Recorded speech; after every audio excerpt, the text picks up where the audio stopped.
राजगढ़ नामक एक छोटे से राज्य में राजा वीरेंद्र सिंह न्यायप्रिय और दयालु थे। उनके राज्य में हर कोई सुखी था। लेकिन एक दिन महल में एक बड़ी चोरी हो गई। राज्य का अमूल्य हीरा, जो पीढ़ियों से राजा के खजाने में था, अचानक गायब हो गया। राजा ने तुरंत घोषणा की, जो भी चोर को पकड़ेगा उसे इनाम मिलेगा।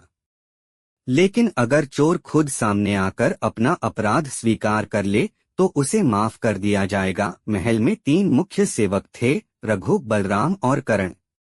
राजा को शक था कि चोरी उन्हीं में से किसी ने की होगी।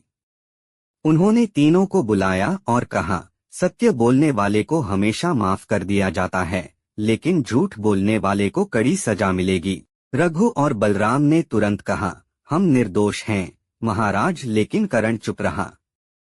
राजा के गुरु तांत्रिक सोमदेव ने एक योजना बनाई। उन्होंने तीनों को एक एक लकड़ी की छड़ी दी और कहा, यह जादुई छड़ी है।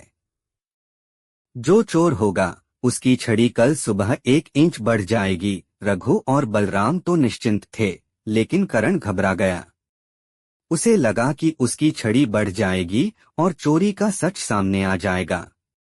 डर के कारण उसने रात में अपनी छड़ी को 1 इंच काट दिया ताकि वह सुबह भी वैसी ही लगे।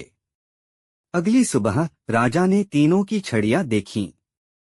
रघु और बलराम की छड़ी जस की तस थी, लेकिन करण की छड़ी छोटी हो गई थी। राजा हंस पड़े और बोले, कोई भी छड़ी जादुई नहीं थी, सत्य की शक्ति ही सबसे बड़ी जादू है। करण, तुम डर के कारण अपनी छड़ी काट बैठे, लेकिन यही तुम्हें चोर साबित करता है। करण फूट फूट कर रोने लगा और बोला, मुझे माफ कर दीजिए महाराज, मैंने लालच में आकर हीरा चुराया था।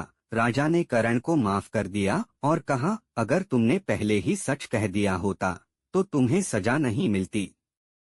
सत्य ही सबसे बड़ी शक्ति है। करण ने यह सीख हमेशा याद रखी और जीवन भर ईमानदारी से रहा।